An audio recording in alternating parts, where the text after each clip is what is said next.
Welcome back to another technical deep dive here in the debug zone. Today, we're tackling a big question and breaking it down with insights from other users. Hopefully this clears up some misconceptions and helps you get the answer you need. So buckle up, stay a little curious, and let's jump right in.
And that's a wrap.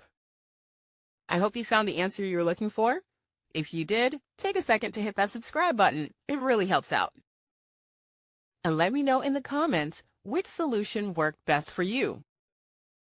See you next time in the debug zone.